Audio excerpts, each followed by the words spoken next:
Politics is a circus. I mean, what kind? I'm all for fun and games and street theater and so on, but I mean, this is pretty big. Now, you might say, well, the Greens have always done that, right?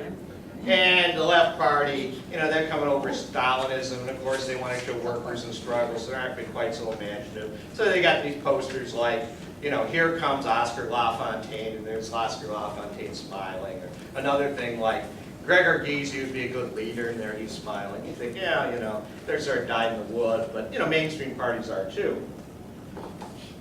It's gotten so bad that the Christian Democratic Party, this is a party traditionally that had been formed by the Catholic Church to prop up morality in German politics. They have now issued posters, and this is from Der Spiegel, you can check it, I'm not making this up, which shows a local Christian Democratic woman candidate in a low-cut blouse next to the Chancellor of Germany in a low-cut blouse, with the slogan on the poster, "We have more to offer."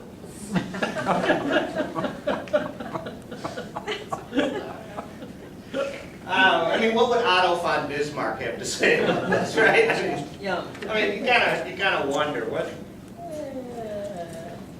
So basically, the left has failed to connect with popular anger and alienation of a population that's grown weary of politics, and politics is becoming more and more of a circus.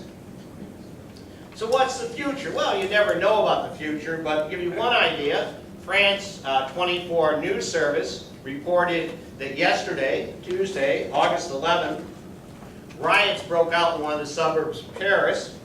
Local youth fought with the police, burned a number of cars and at least one bus. This was all because of an 18-year-old who was killed while fleeing from the police. So the anger is still there. We're not talking about the Europeans who become sheep by any means. Obviously, people are still angry. Now, on the hopeful side, there is the possibility, I hope, that as social democracy collapses, and as the Greens become more and more seen as a regular party of the establishment. In other words, right now they're having their cake and eating it too. They're the bad boys with the funny posters and blah, blah, blah, but they're still responsible coalition partners for the government. If they lose that edge of them being oppositional, they become just another middle-class, party for white-collar workers, that sort of thing. Then there'd be a huge gap politically in Europe.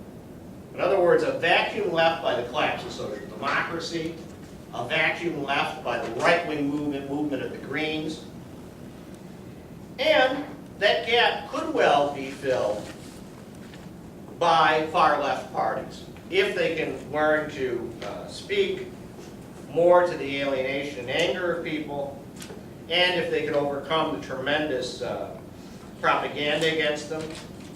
Because the alternative, classic alternative, socialism or barbarism, the alternative is you have more circuses, right? More showgirls in the European Parliament, more semi-nude election posters to desperate effort to pick up votes. And this sort of political nonsense will team up with a sense of hopelessness, which will result in unorganized expressions of frustration, such as the street fighting that took place in the Parisian suburb yesterday. Thank you.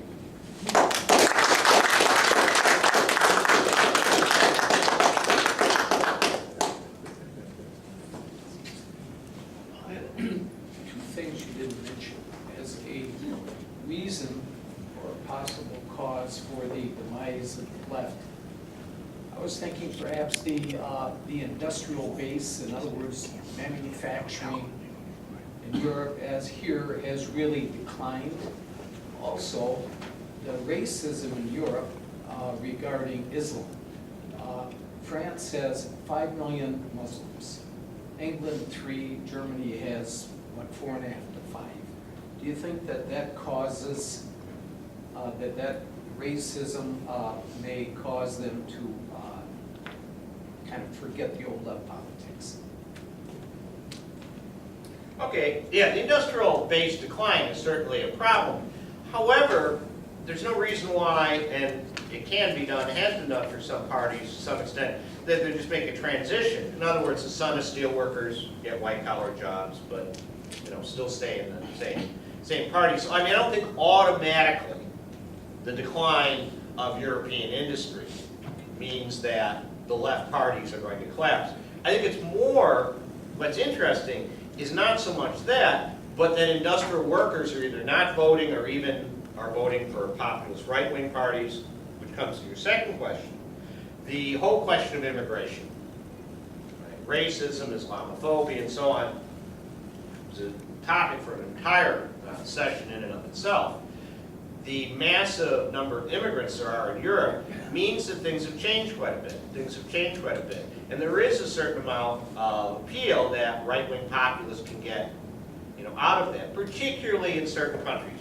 Immediately comes to mind Austria, where right-wing parties have done very well with anti-immigrant sentiment. Switzerland. So this has been successful. But in other countries, it has a certain limit. So, for example, the head of the German Greens is a Turk, right? I mean, he's not a black lesbian Turk, but I mean, he's a Turk, you know. So it's not as if it's a complete and total insurmountable problem. It's certainly a problem. Certainly a problem they've had. But I'd say their problem goes beyond that, because you could deal with immigration, and they did deal with immigration when they had the model working. That is to say, the immigrants got jobs, the immigrants joined the unions. Right? The reason why it comes to the crunch is because of the imposition constantly of cuts and the free market model. And that's where they get to pit one group against another so much easier. So I mean, I agree with you, but I don't think either of those things is in and of itself insurmountable. In fact, I would argue that both immigration and the decline of European industry have been used as an excuse within the social democratic movement for why they're so weak.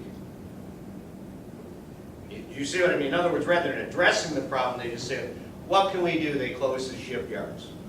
As if the children of the shipyard workers would never have any interest in voting for a social democratic party unless they were in the shipyards. Which is a rather narrow view of class. And like, oh, well, there's racial clashes. I mean, let's just, for example, take England. I do say England, not the United Kingdom for a second.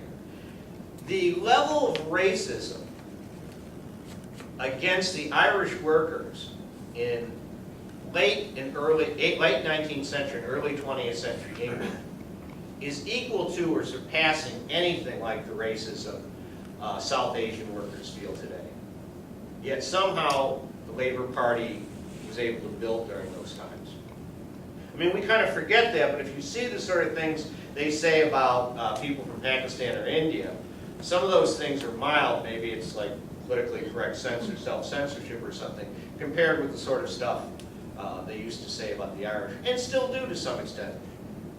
Well into the late 20th century, there was a whole genre of sort of provincial comedians, some of them Irish, who basically went around, not so much in London, but in various small towns and so on, and made their entire livelihood with routines which were based on telling various Irish jokes, most of whom were not really emphasizing cleverness, more emphasizing how stupid the Irish were. You see what I'm getting at? So we sometimes can fall into that trap that, oh well, Europe was lily white, homogenous, had no racial problems, and in came the immigrants. Well, depending on what you consider immigrants. Sweden, right? Their relationship with Norway, and talk to a Swede and a Norwegian sometime. I mean, there's always been these ethnic tensions. And so, in and of itself, parties of the left have always had to deal with it. Sometimes well, sometimes not so well. Robert? Well, I was going to say, isn't it true really to say